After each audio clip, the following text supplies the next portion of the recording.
There is an art to marketing, and so much of raising money is investor marketing. And so think of it like a funnel, as you have to identify who your target audience is. For investors, am I predominantly trying to raise from angels, from strategics? Am I trying to raise mainly from venture capital funds? Who is my target cap table? On a high level, right? It doesn't have to be an exact list of names, just on a high level, what kind of investors do I want around the table? Great. Now, what are the channels to reach them? Well, I see that they're all reposting on Twitter, on X, they're all talking on LinkedIn, they all check their email, they all go to these conferences, they all read these blog posts, etc. Right? Next is the materials that you need to reach them, right? You need a few pieces of anchor content, like your pitch deck, right? But also similarly is like your website, right? Investors are looking at your website as a proxy for how you interact with customers. Welcome to Startups Decoded, the show that gets real about what it takes to build a successful startup. I'm Andy Walsh, 2 times exited founder, strategist, and your host. Each week I talk with top founders, investors, and operators to unpack the plays that drive real traction, not just headlines. If you're building something bold, this is where you'll get the honest insights to scale with clarity and confidence. Let's keep growing together. Hit subscribe and share with your community. It would mean the world to me. Startups Decoded is brought to you by Decko. Are you raising capital? Decko builds pitch decks investors say yes to. Designed by expert VCs. Create the deck that gets you funded. GetDecko.com. Hello and welcome back to Startups Decoded. Today we're looking at the utopian world for all founders, creating a pitch deck, getting money in the bank, and what that looks like. And today to help me, I've got Robert, who is the CEO and founder of Decko, but also a VC with Evolution. So bringing 2 sides of the table. Welcome to the show, Robert. Hey, what's going on, Andy? Thank you for having me. I love this topic. We were laughing before the show that every second person on LinkedIn is got the perfect deck for fundraising. They've got 10 slides that guarantees you fundraising. And I'm always curious to know how many of those people have actually closed money and if they have, what their success rate is. So to set that up a little bit, I'd love to hear your story because you've got this really unique approach where you're working with founders directly at Decko and helping craft decks, but also think about how you use that story to approach investors and build that into money in the bank ultimately. But also as a VC and investor, you're then looking at deals and assessing them for your own portfolio. So you've got this unique positions. How did you end up being in that spot? Totally. Yeah. And great question. And, hopefully this will actually answer kind of both questions at once. I mean, one, I think we've all seen like that 10 slide template that's existed all over LinkedIn, or you go onto any startup related website has a lead magnet that's like, here's the perfect, pitch deck template or something like that. And it's always that same kind of 10 slide thing that Y Combinator put together in 2015 and things like that. And to understand that, maybe it might be helpful quickly on my background. I've been a VC since I was 17 years old. I found my first venture deal while I was sitting in detention in high school, and I got the bug. I ended up becoming that company's largest investor over the course of a summer of raising just under $1 million for that company. It was like an early stage connected home company based out of San Francisco. And I ended up falling in love with venture. I won't bore you with the 10 years of history.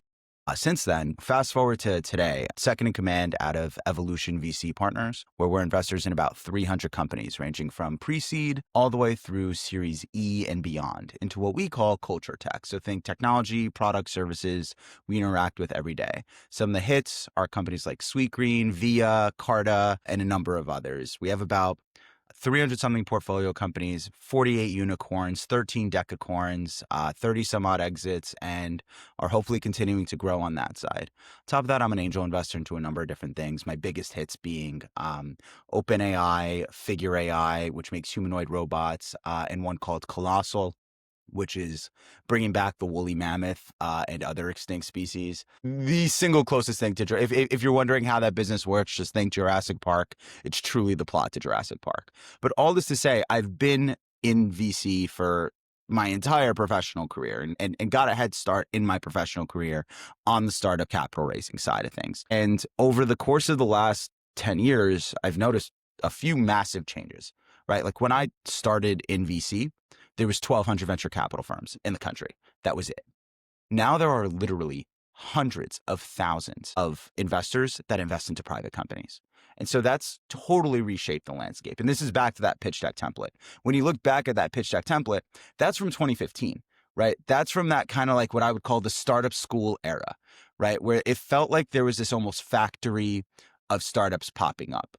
You would go to school, then you'd go to an accelerator, right? And that accelerator would be like a Y Combinator or a Techstars, et cetera. And those are all great accelerators, don't get me wrong. But there was this feeling that companies were being pushed through kind of an escalator that took them from this like brand new idea to $1 billion company. And venture capital was this big game of kingmakers, right? Who picked out companies out of nowhere and gave them the funding and the resources and the everything to go launch $1 billion business. And it felt automatic. It felt like a ladder. And so that turned into that 10 slide template, right? Because that was like the easiest way to apply to all of these different things. You know what that looks like: the title slide, problem, solution, market, how it works, traction, team, competitor, yada, yada, yada, yada. What's happened since then, candidly, is that a lot of billionaires have been made in venture capital, right? And so what started to happen is everyone wanted in on venture capital, right? And so venture capital evolved from this, like tiny kind of somewhat cottage industry that was just minting billionaires left and right to this massive wide open marketplace. But it wasn't just Y Combinator or Andreessen Horowitz or Sequoia anymore. It's that like family office out of Utah that you've never heard of, and that like angel investor out of Berlin, and that, corporate and strategic out of Chicago. It became this totally different marketplace than the marketplace it used to be. And as more and more and more people entered into venture, each one brought their own different flavor of looking at deals. Early stage used to be this like asset class, right? I trusted Andreessen or I trusted Y Combinator to find me early stage deals, right? Now we have an industry that is filled with specialists. So there is some VC out there that just knows everything there is to know about like AI and supply chain logistics or something just way hyper specific, right? There is a VC that knows each and every one of these things. And so what's happening is the way you pitch them has to change, right? They don't want you to shoehorn your business into that 10 slide template. It probably doesn't even do your business much justice to do that. They know what they need to see. They know what matters to them. And you probably know what matters to them. Chances are your instinct as like the founder of a company is probably right in terms of what matters to the investors that are looking at your company, because they probably came from your industry, or at the very least have pattern matched across hundreds, if not thousands of other companies in your industry. So it's like a really long-winded way of saying that the template doesn't work anymore, right? It's not for the new modern VC landscape. A few things there to unpack, which I love. First one being the irony of you being in detention and looking at your first deal. I can just see the report card for Robert coming home to your parents going, Robert is smart, but he needs to apply himself some more. And then teachers saying you'll never make it. And then in detention, you're looking at your first deal. And for me, sets up a real insight into you as far as your behavior and how you see the world, and that you're not seeing it through the lens of what everyone else is doing, seeing opportunity in new ways. And what you just described there is a really great history lesson, not just in yourself, but how ventures evolved. I've had 2 solo GPs on the podcast so far who specialize in very, very different topics. But to your point, a real niche that they know inside out, and they feel so much confidence in investing in. And people on LinkedIn are talking about like the Kawasaki format of deck, and they talk about Airbnb and Uber of how they fundraise. That was so long ago. It's like, how can it be relevant in the field today? So to extend on that topic of what you were just saying, if you're looking at a founder, they're coming to you, they have a business, can you take us through a little bit of that process of the conversation that you have with them, and then how you extrapolate that into the foundations of a deck that you have high level of confidence in? Totally. Yeah, absolutely. Good question. The first thing that we do, rather than ask about the problem, the this, that, the other thing, the first thing we do is identify what we call the key excitement factors and then the investor objections, right? And these are basically the 2 different things that investors are trying to cut to when they're looking at your deck, right? The key excitement factors, these are things like what makes the company most exciting to an investor. Usually that comes down to traction, team, or product as the 3 that I notice have the most consistency, across companies, who gets the most meetings, who gets deals done. Traction team and product usually drive those things. But key excitement factors can mean anything. That can mean I'm growing the business, 2x month over month. This is a business that's crushing. Do you want to know the story of how this business is crushing? And if that's happening, then we're telling the story through the context of the company's traction. Because what better proof that this thing works than the fact that it's doubling revenues month over month or something crazy like that, right? Or it could be, this is an exceptional team, right? Who comes, who's former Apple or former OpenAI or former this or former that, who built and exited companies in the space. They're going to know a lot more about this market than your average person who's just done a bunch of research into the market. And so I just want to know that founder's insight, right, into this market. Then there's the objections. This could be a super crowded market, right? Where there's been a lot of people that have tried and a lot of people that have failed. Maybe this is the kind of company that's raising a lot of venture money at seed, but there's no breakout winner yet who is leading the market, who is raising that Series A or that Series B and so on and so forth, right? There's all sorts of different things that get investors excited and then things that investors can object to. What we try to do with every single company is we try to think, well, what are the things that I like about the company the most? Let's lean into that in the story. Let's not be shy about it. Let's not be coy about it. Let's not put it in there implicitly. Let's get explicit about these things that are exciting. And then let's think about all the reasons that if this deal crossed my desk, that I would say no to this deal, right? And then overcome those objections within the pitch deck. Those are, one of the best ones. I think this was Jack Dorsey's deck for Square. It basically just listed out all the reasons Square was going to fail, right? Every single reason you can imagine why Square was going to fail. And now this is Jack fucking Dorsey, right? Like he's built and launched, a ridiculous amount of multi-billion-dollar companies, right? The least of which being Twitter. And so, of course, I'm going to trust his opinion on building a business. His approach to that also helped investors understand that he is deeply conscious about the fact that this can more likely than not go wrong, but here's my plan to overcome some of those objections. And so I really like the way that a founder like that is thinking about their business, because they're not trying to oversell their business. They're actually just giving you an insight into how they're thinking about the business and what they're thinking about. A good pitch deck, I think pitch deck as a word kind of fucks with the meaning of it a little bit, because it implies that the purpose of this deck is to convince you, right? VCs have seen so many deals. It is their job. They wake up every single morning and see a bunch of deals. Every single one of those deals, every single one of those founders, right, thinks that they've put together the perfect combination of words that is going to get them a check, and that they know the exact way to do this. And you're probably right. It probably sounds very convincing what you've put together as a founder, but VCs are so jaded. They've seen it all. They've met companies that they've fallen in love with, and then they've watched them grow and grow and grow and collapse, right? There is no magic collection of words that you could really give to an investor. So what I do is I tell founders, your deck's purpose is not to pitch, right? It is to educate these investors on what you see in this company that other people may not.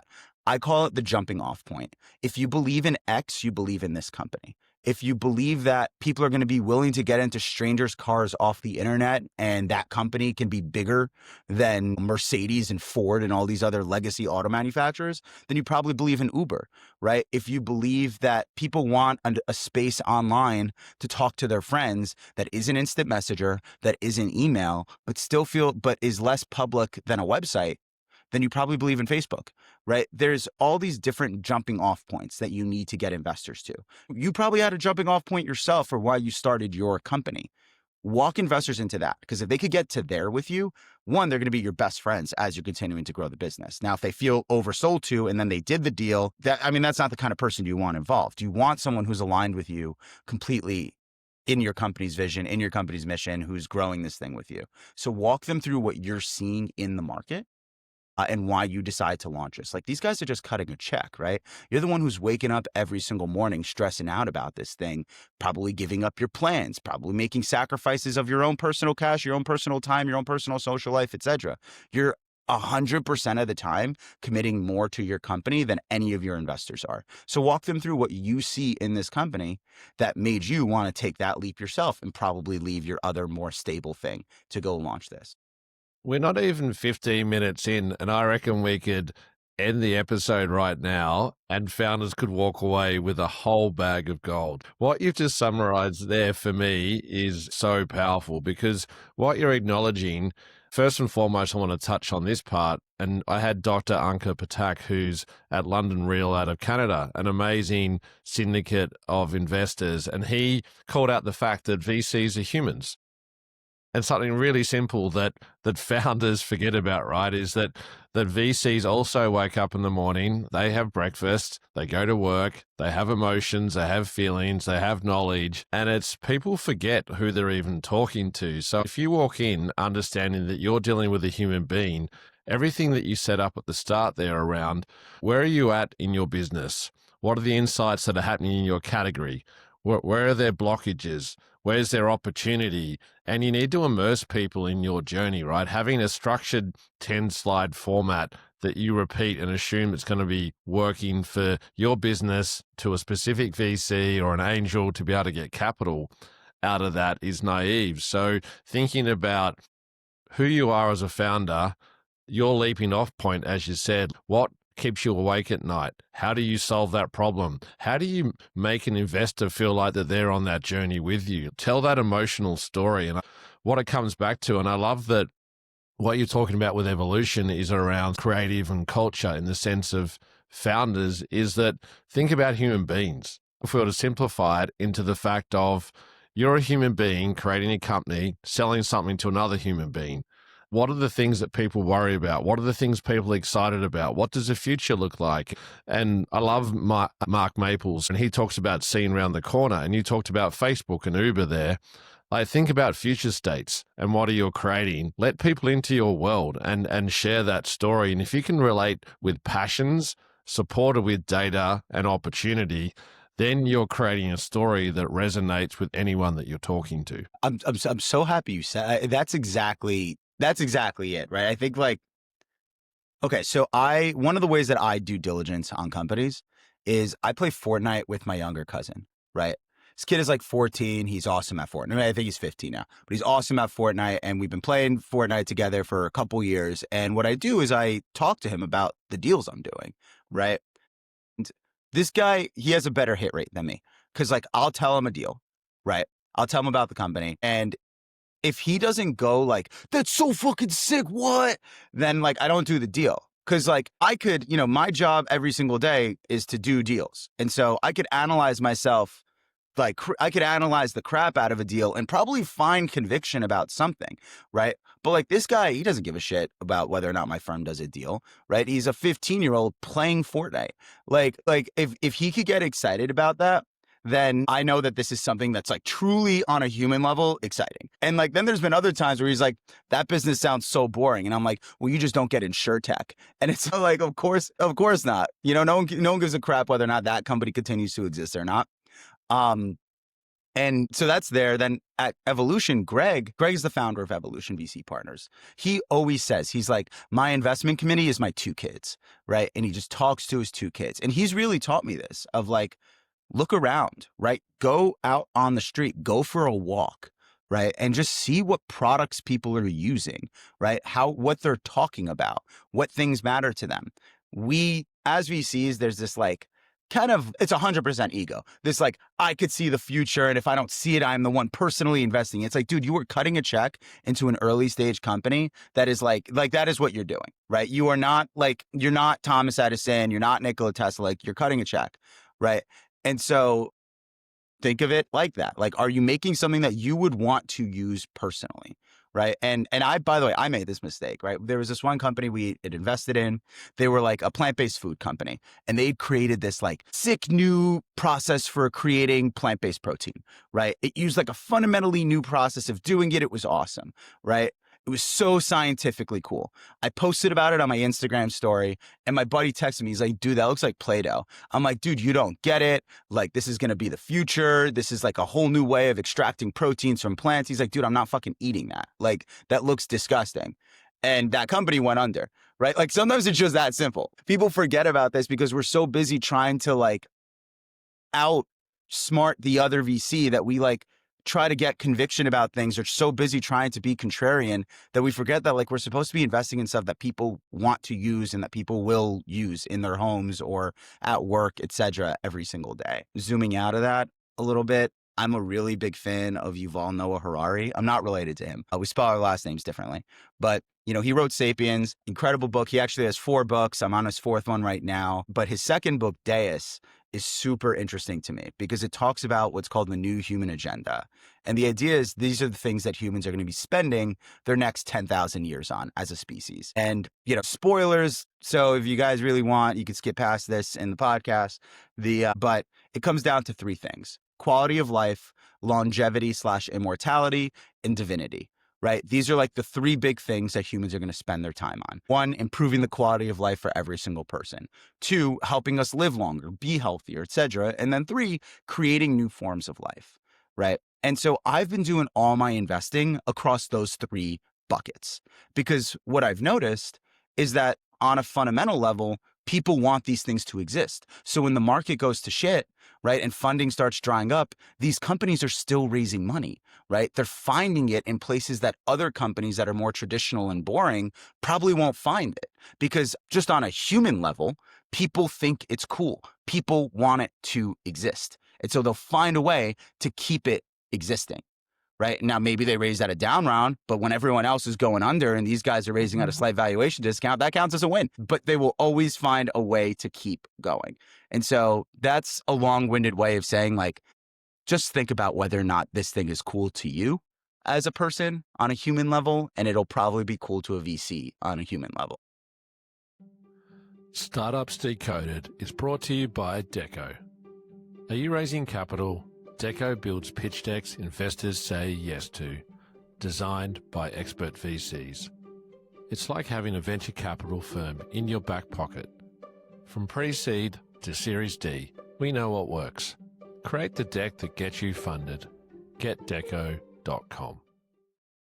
What I hear in that is that both founders and investors get in their own way. In a world of information overload, it's so easy to read something, hear something, and then take it verbatim as the truth. And it's amazing the bias that we all bring into conversations, decision-making.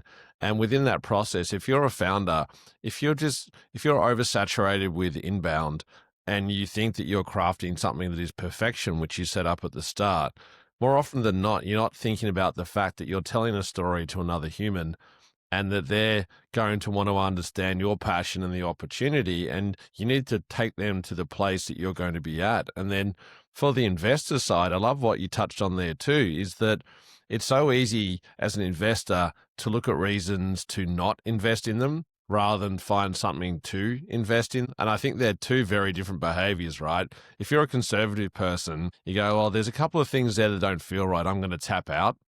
If you're a glass half full, you go, okay, what is their opportunity? What can they create? I love that they're doing this. There's some things they need to solve for, but they've identified what those things are. There is an opportunity here, and you chase the positive rather than the negative. And in the VC behavior, you talked a little bit before, but I'd love for you, on a first glance of a deal from someone, there's 2 parts to this question. So let's do the first cold outreach to you.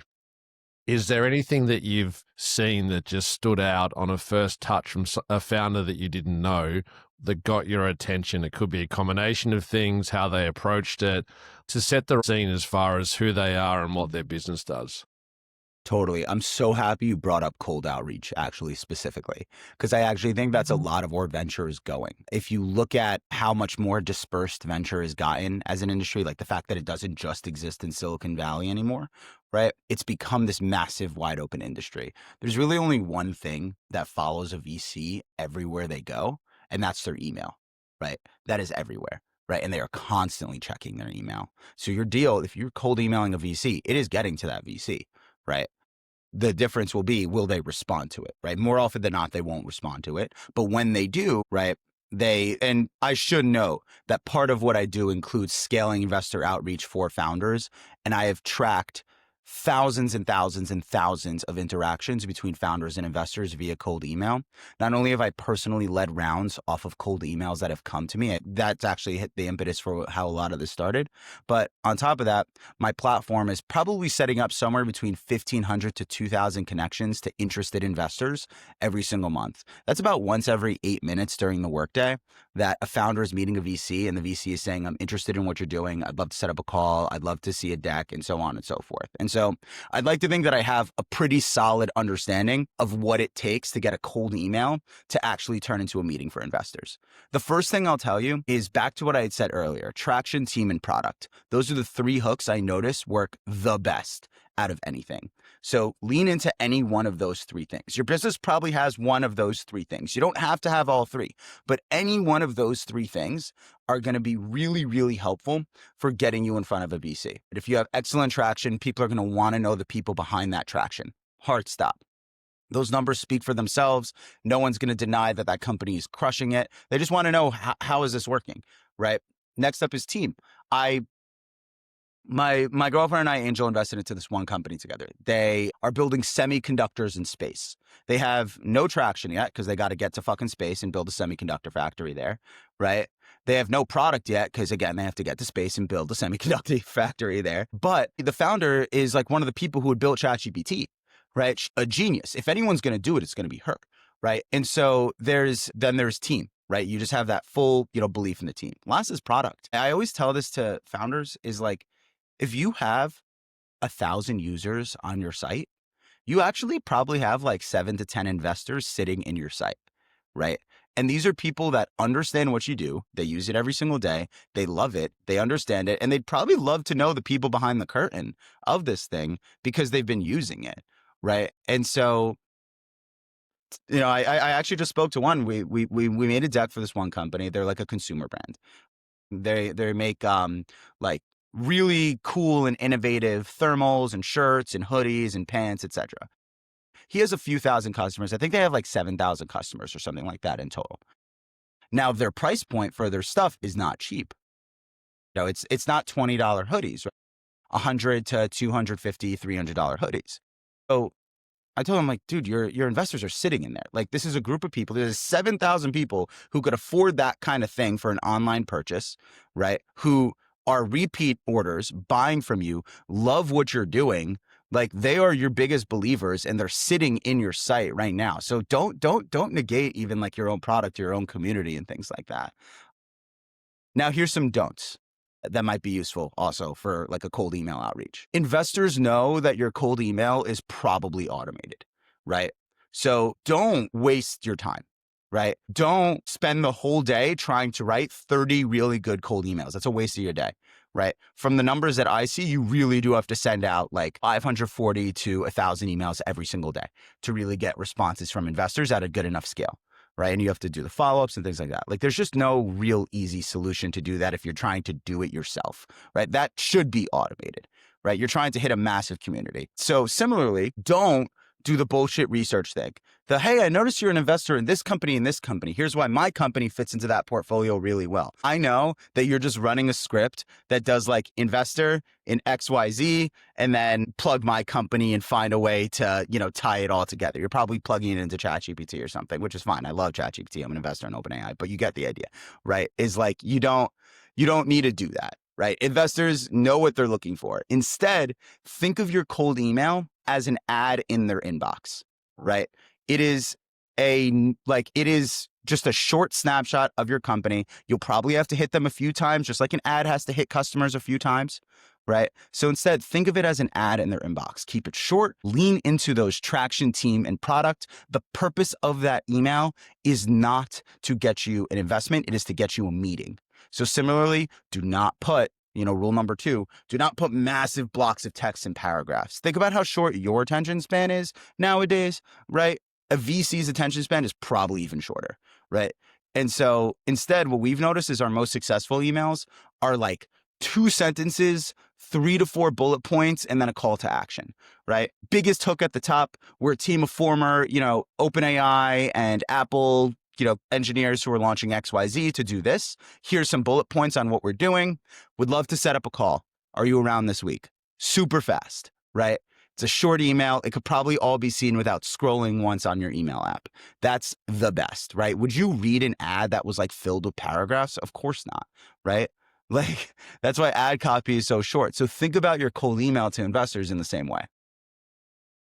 Again, another really, really good but simple tactic you can employ. And I've got an advertising background, and it's something really contextual. If you're driving down a freeway and there's a billboard, it shouldn't have more than 5 to 10 words on it, because you've got a limited window. You see it, you need to be able to understand what it is, and it needs to be provocative to a point to be able to get your attention. And that repetition through billboards, email campaigns, etc., they combine across the board. So thinking like you're an advertising moment to get the VC's attention is really simple but smart advice. And I tell the same thing to my portfolio, is think about it like A/B testing, with subject lines, with different content in the email, and play around and see what sticks. And you've got to do repetition, because everyone's doing the same thing.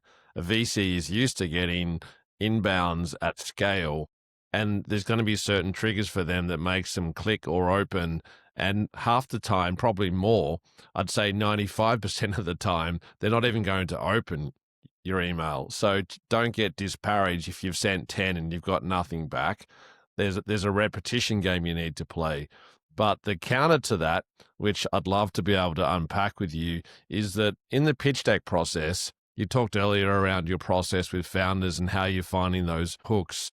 Talk me through a little bit around storytelling, you as a founder, you as a company, and what's the long game version that you can play to get on the radar of investors at scale. That means that your cold outreach is not so cold, that there's a little bit of attention and awareness on what you're doing. Because I coach founders on their own personal brand strategy, and that you start fundraising from day zero of your company by the story that you tell, the networks that you build, the community that you have. So if you're parallel pathing on your side with Decko, a story through a pitch deck, how do you coach founders on that outreach as far as how they're thinking about telling their own story to get some more attention? That is such a good question. And by the way, just before I answer that, I am curious. Like, you come from a marketing background. You specifically talked about billboards. I always wonder this. Like, if I'm going like 65 on a freeway or something, and I see, like, how much time do you really have on a billboard hitting a customer's eye? Do you know? Yeah, it's less than a second typically. Yeah, right. Like, it's just like a glance, because I am very much going like 65. Like, I'm driving like a multiple ton machine at like full speed on like a freeway. Okay, so that makes sense. So it's like a Yeah, and super it's fast, like, yeah, and it's typically a brand message. It's about repetition, so having front of mind. Airbnb is amazing at building brand awareness, and with no call to actions, it's emotive and it puts you into a certain headspace. So when you get the very specific longer form piece of content that follows up after that high impact, short, quick brand story, you're more inclined to purchase. So you got to think in that lens of your brand, which can be the founder or the portfolio company itself, or rather the company itself. Like, that is high level. And then you can get into the detail as a follow up. So thinking like that will open doors for you, I guarantee. you ever see like Bucky's ads on billboards? You know, Bucky's, they crush it at that, because they'll start like 1,286 miles away and be like, happiness 100,000 to 1,286 miles this way, and then like every like 100 miles they'll get you with another one, because they know you're on just this road trip. And so that makes total sense on the repetition side, because there are these like super short 1 second ads with like the logo and like a quick thing on their values, and then they just hit you with that ad over and over and over again. By the time you get there, and it's like, oh man, I'm only like 15 miles away from this thing. What is this thing? I got to go check it out. And then you land at Bucky's and you're like, they were right. This is awesome. But what's it called? Okay, so that makes sense. All right, now back to the venture side. Well, this actually kind of dovetails pretty nicely into it. So remember how I said that venture's become this like massive wide open market now that has like hundreds of thousands of people in it? That means that more and more every single day, it's becoming like traditional marketing, right? So it used to be, right, when it was this like tiny, like, you know, this tiny old boys club in one part of the country, right? It was very much a game of who you know, right? But like, you wouldn't market to your customers once every 18 months. So why are you only marketing to your investors once every 18 months? That's like one thing that I've always wondered with founders. And then two is like, you wouldn't market to customers by like hitting up 4 of your friends and being like, yo, do you know any customers? Right? You turn it into this repeatable process that is outbound, that is driven by not only the right channels, but the right messaging, the right messenger, right? The right combination of repetition without feeling like you're over, pushing the same thing to people. There is an art to marketing, and so much of venture now and raising money is investor marketing, right? And so think of it like a funnel, right? And so if you think about it, as you have to identify who your target audience is, right? Now, for customers, that can mean anything. For investors, that's, am I predominantly trying to raise from angels, from strategics? Am I trying to raise mainly from venture capital funds who specialize in supply chain AI logistics? Or like, who am I trying to raise from? Who is my target cap table on a high level, right? It doesn't have to be an exact list of names, but just on a high level, what kind of investors do I want around the table? Great. Now, what are the channels to reach them, right? Well, I see that they're all reposting on Twitter, on X. They're all talking on LinkedIn. They all check their email. They all go to these conferences. They all read these blog posts, etc. Right? These are the channels to reach them. Next is the materials that you need to reach them, right? You probably need a few pieces of anchor content, like your pitch deck, right? But also similarly is like your website, right? Investors are looking at your website as a proxy for how you interact with customers. And they see that as like the best look at your company, because it's how you are positioning yourself to the people that are going to drive value for these investors, right? Which are customers who spend money on you, right? So 1, what are the channels what is the audience? 2, what is the channel? 3, what is the materials that you're using? Then from there is where you really start the customer process, right? You've now gotten in front of this investor for the first time, right? Now what happens? Well, you can't expect them to transact right away, right? Venture is very much a relationship-driven game.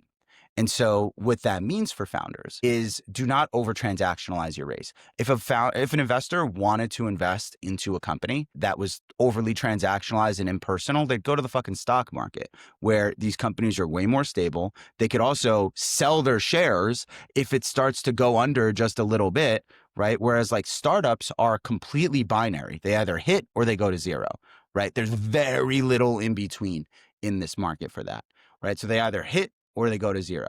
So investors are not investing in your company because they think your company is perfect or that they want an impersonal relationship with you. They are pricing all that in. That's why they're investing into like a pre-seed or seed stage company that is very much like 4 to 10 people, or sometimes even less, just trying to figure out something. Is because they want to build with you and generate that value with you, right? They're pricing that into your company's valuation. So similarly, like don't expect or don't try to have everything buttoned up. There's nothing a VC hates more than when a founder has an answer for everything. It's like, well, if you're so perfect as a company, why are you not a multi-billion-dollar company, right? The amount of times that I've heard like, everything's great, and we're out of cash. It's like, well, what happened in between those two things, right? And so be very candid with investors about what works and what doesn't work. Build these relationships. So now let's say we are at that customer warming stage. You're at that relationship development stage. What happens next, right, is you start to then qualify your customers, right? You start to see, okay, I've got my leads in. I have a bunch of investors that I'm talking to. Who is actually worth my time? Well, let's talk about the deal now in terms of numbers. This is the target valuation that I'm going for, right? This is what my expectations are to the investors that I'm working with. This is how I run my company. Remember, it is your company. It is not someone else's company, right? And so this is how I am running my company. Do you agree with my method of doing this? Now, that happens not just through, sending an investor a term sheet or telling them the numbers, but through constant conversations and push and pull with investors, inviting them to build with you, asking them questions about what to do. Building on that, investors love helping, right? And so one of the best pieces of advice I have there is don't try to tell them everything is perfect. Instead, tell them, hey, this is what we're specifically challenged with. Can you help? Right. We're looking for an awesome senior backend developer. Do you know any good candidates? Or we're really trying to land this partnership with Amazon. I noticed you're connected on LinkedIn with one of their partnerships managers. Can you line up an intro? VCs love doing that. And the best way to get someone to do a lot for you is to get them to do a little for you. And so the best way to get them to invest into your company is to have them feel like they're building the company with you, right? Start to invite them to do this. And plus, it'll also show you like who you actually want on your cap table, who you want to have equity in your company. Like their cash is gonna get spent, probably faster than you think it's gonna get spent, right? Their equity is going to be there forever. They are on your cap table forever. So who do you want there? This is your opportunity to qualify who's good, who's not, who understands what you're building, who could agree to it, etc. Right? Then from there is, of course, closing, getting them to actually transact, and then activation and onboarding, starting to get them to understand your business now from this side of the aisle. You are now a part of it. What could we do to activate you and create a K factor between your company, between you as an investor and other investors? Can this investor make intros to other investors? Can this investor make intros to other customers, etc.? The best way to do that is to share investor updates. Share them so consistently. Send your investors fucking updates. I can't stress this enough as a final point on this, which is it could be a short email that happens like once a month that just like, here's what we have in the bank. Here's what, here's some good things that are happening. Here are some of the challenges that we have, right? Keep them apprised of these things. They want to build with you, right? That is why they're investing into an early stage company in general, right? Instead of just putting all their money in the stock market or somewhere else that's safe. Instead, have them build with you. That's why they're doing this deal. I know that was a super long-winded way of answering that question, but really at its core, investor marketing is a combination of like the traditional marketing you're used to for your customers, plus this added relationship layer with these, almost enterprise customers who can give you these, who can transact with larger checks with your company. It's a great answer. And I would summarize it as capital, network, and skills as three of the things there that investors bring to your table. And thinking about that's really important about how you approach it. And I'd love to be able to share with you an example of a major brand in McDonald's. And if you go around the world, I don't know if they're number one, but McDonald's would be in the top couple of brands that people would know in an unprompted question. Like if you showed the majority of people around the world would be able to answer who they are. And the reason that that exists is that they look at their brand, and they've done a lot of research on this, as four different buckets. They look at brand, which is the McDonald's itself. They look at product, and product is around like the Big Mac or the Quarter Pounder.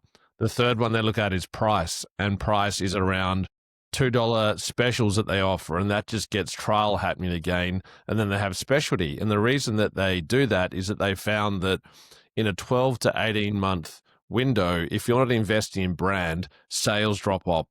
So if you're just selling all the time, trying to get people to buy, you actually have a decline in sales over a period of time. So if you're a founder, you talked on it there earlier on, is that you can't do an email out every 18 months. You need to build your brand every day, have it pushing out every day. And then the product that you're selling, it's very much around, okay, who are you? What do you do? What problem do you solve? And then you go into price in the McDonald's example, and this is your fundraising moments. And this is where you get people to trial.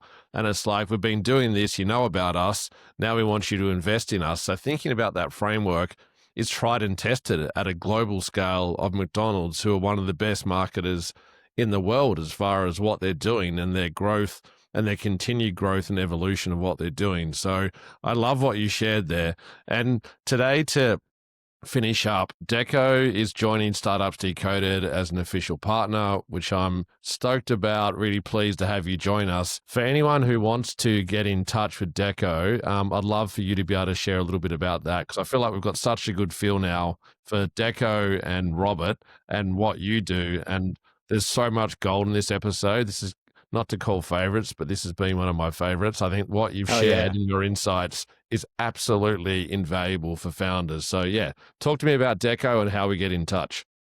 Yeah, well, one, dude, this has been a ton of fun. Like, thank you for having me on. What a cool way to start my Monday here with you. This has been awesome.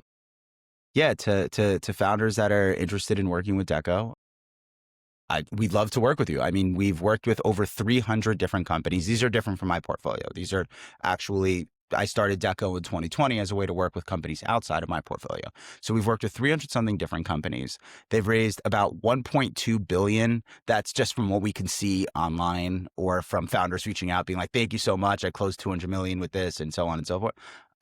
So we estimate they've raised about 1.2 billion from, you name the big VC, right? Andreessen, Sequoia, Excel, Village Global, right? You name the big one they've raised. And so We've worked with a bunch of these different companies. We have packages for basically every price point for founders. We try to make it really easy to get started and hopefully grow with you and become a central part of your team as you continue to grow your business. The big thing to know about Decko is we have 0 templates as a company. It's one of our founding principles as a company. Every single deck starts with a blank sheet because we really try to get to the core of what makes your company specifically exciting and attractive for investors, help you put your best foot forward. Now, the other thing I'll tell you here is that I will never claim to know more about your business or your industry than you do, right? You are the expert at what you're doing. Similarly, by the way, all of your investors should feel the same way. There is nothing more fucking annoying than an investor that like claims to know everything about your industry, claims to be strategic, and then is just sending you like articles from your competitors and stuff like that, right? And so like that's useless. So we're never going to know more than you about the details of running your company. What our job is to zoom out with you and help you understand which parts of your company matter the most to investors. As a founder, your job is to know everything about this company, right? And so a side effect of that is that you may not know what investors don't know about your business, that they need to be caught up on about your business, et cetera. So we really make the effort to zoom out, help understand what matters the most to investors about your company, and then build a completely custom story around your business. I'd love to show you all some samples of these. I think the first thing that everyone will notice is that no 2 samples look the same, right? Every single company is telling a different story, and there's different methods to tell these things and get these things exciting for investors. And so the short answer is I'd love to work with you guys. One, check out our website, getdecko.com. That's GEDECKO.com, getdecko.com, or shoot me an email at robert@getdecko.com, or shoot Andy an email and have Andy introduce us, right? And every founder that comes from this podcast will get a discount as well. So, any friend of Andy's and any friends of Startups Decoded is going to be a friend of mine. And so the short answer is we'd love to work with you, and please reach out. It would be a ton of fun. Perfect. And it literally took the line away from me at the end then, because we're going to run a special offer for this whole month, and I'll share details on my channels, and anyone who's coming through our channels to get access to Decko will get a discount, and we'll announce more about that separately. And also we're going to be sharing some work that we do with one of my portfolio companies to see how we can elevate their journey for fundraising through Decko. So that's going to be super fun too. So you can get a bit of a peek as far as what that process looks like and how we go at the end of that. Hell yeah, you heard it from him. Well, I know that we're over time for today, but Robert, appreciate your time. This has been so valuable, and I can't wait to everyone to get their ears around this one. Me too. This has been so much fun, and thank you so much for having me. And yeah, I'll talk to you soon. Thanks for listening to Startups Decoded. If today's conversation helped you think differently, share it with a founder in your network. And don't forget to subscribe for real-world startup insights every week. We really value your support. If you're interested in partnering with us, email hello@startupsdecoded.com. I'm Andy Walsh. I'll see you next week.